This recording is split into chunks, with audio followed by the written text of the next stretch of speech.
Bonjour et bienvenue sur ce point euro-dollar pour la journée du mardi 27 octobre 2015. Donc comme on le voit, on a depuis ce matin un biais légèrement baissier après qu'on se soit heurté à la zone de résistance des 1,1070. Comme on le voit, c'était un plus bas important il y a quelques jours, la semaine dernière, dans le cadre de la baisse consécutive à la BCE.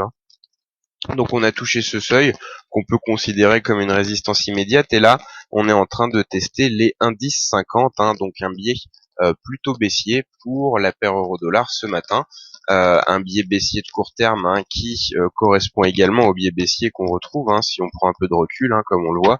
On avait déjà commencé à chuter avant la BCE, on s'était stabilisé et puis la BCE est venue confirmer le retour dans un biais davantage baissier qui s'accentue donc ce matin. On teste les indices 50. Si on arrive à casser les indices 50, on pourra éventuellement aller tester les indices, mais il faut noter que on attend des événements importants plus tard cette semaine, avec notamment la réunion de la Fed et le PIB du troisième trimestre des États-Unis.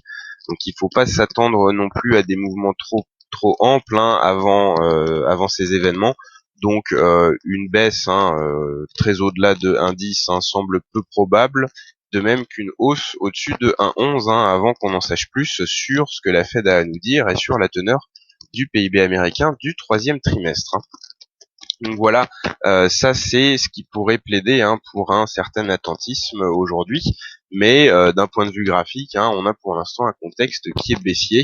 On a buté sur la résistance des indices 70, on repart à la baisse, on est en train de casser les indices 50, on peut descendre en données 15 minutes pour pouvoir s'en rendre compte. On a marqué plusieurs plus bas ce matin sous les indices 50, on est à chaque fois remonté au-dessus, mais là on voit bien que la pression baissière s'accentue et que à court terme la cassure des indices 50, si elle se confirme, elle mettra en lumière les plus bas d'hier, donc sur les indices 0,5 et les plus bas également de la veille sur les 1,09 85 90 environ.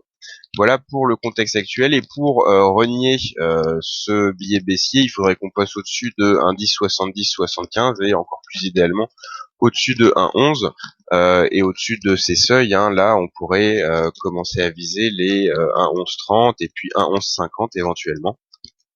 Avant le seuil psychologique des 1,12. En ce qui concerne l'actualité du jour, on va avoir un programme moyennement chargé avec les commandes de biens durables américaines à 13h, avec ensuite à 14h45 l'indice PMI des services et à 15h la confiance des consommateurs américains selon le Conference Board. On a les commandes de biens durables qui sont attendues en baisse et les deux autres statistiques qui sont attendues stables. Donc à ce stade, on peut considérer que le calendrier économique du jour représente davantage un risque haussier qu'un risque baissier pour la paire euro-dollar. Donc on a effectivement les perspectives du calendrier qui viennent s'opposer aux perspectives techniques qui, elles, sont pour l'instant baissières. Voilà, on se retrouvera plus tard pour refaire le point sur la paire euro-dollar. Je vous souhaite à tous une très bonne journée et de très bons trades.